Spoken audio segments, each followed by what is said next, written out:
আসসালামু আলাইকুম। হ্যালো বন্ধুরা, সবাই কেমন আছো? তো আজকে একটি নতুন রেসিপি নিয়ে হাজির হলাম। এটি হচ্ছে সরিষা ইলিশ।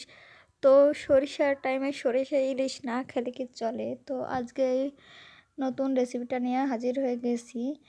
তো আমার মতন কে কে সরিষা ইলিশ খেতে পছন্দ করে? ইলিশ মাছটা তো আমার খুবই ফেভারিট একটা মাছ। কারণ ইলিশ মাছটার স্বাদটা, গন্ধটা এতটা ফেভারিট যে না খেলে আর মাথায় ঠিক থাকে না। তো এখানে যে আমি কিছু ইলিশ মাছ নিয়ে নিয়েছি, তাতে লবণ, হলুদ, শুকনো মরিচের গুঁড়া, সরিষার তেল দিয়ে সুন্দর করে মেখে নিয়েছি। মেখে এখন একটি কড়াইতে তেল দিয়ে তাতে মাছগুলো ভেজে নিলাম। এ পর্যায়ে ওই কড়াইতে আর একটু তেল দিয়ে তার ভিতরে 4টা বড় করে পেঁয়াজ কুচি করে নিয়েছিলাম। সেই কুচি করা পেঁয়াজগুলো ভেজে নিব।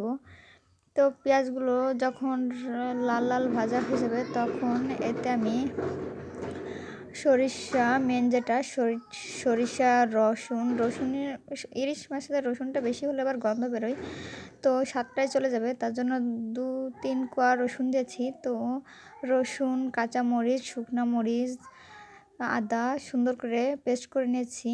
নিয়ে দিয়ে দিব। তো দিয়ে যখন মশলাটার থেকে সুন্দর করে তেলটা ছেড়ে দেবে আর কি, তখন সামান্য একটু পানি দিয়ে পানিটা যখন ফুটে উঠবে তার ভিতরে মাছগুলো ছেড়ে দেব। তো এখানে আমি 2-3টা কাঁচামরিচ ফালি করে নিয়েছি। তো ফালি করা কাঁচামরিচগুলো দিয়ে দিব। দিয়ে সুন্দর করে ভাপে বসিয়ে দেব। তো এবার যে আমার মাছগুলো দেখো কত সুন্দর তৈরি হয়ে গেছে। তো মাছটা থেকে দেখো কত পরিমাণে তেল ছেড়ে দিয়েছে। একটু কিন্তু পানির অংশ নাই, এখানে যতটুকু তোমরা যা দেখছো সবটাই কিন্তু তেল। আর এটি আমি খাঁটি সরিষার তেল দিয়ে তৈরি করেছি। তো মাছটা দেখতে যতটা না লোভনীয় হয়েছে, তার থেকে খেতে অনেকটাই স্বাদ।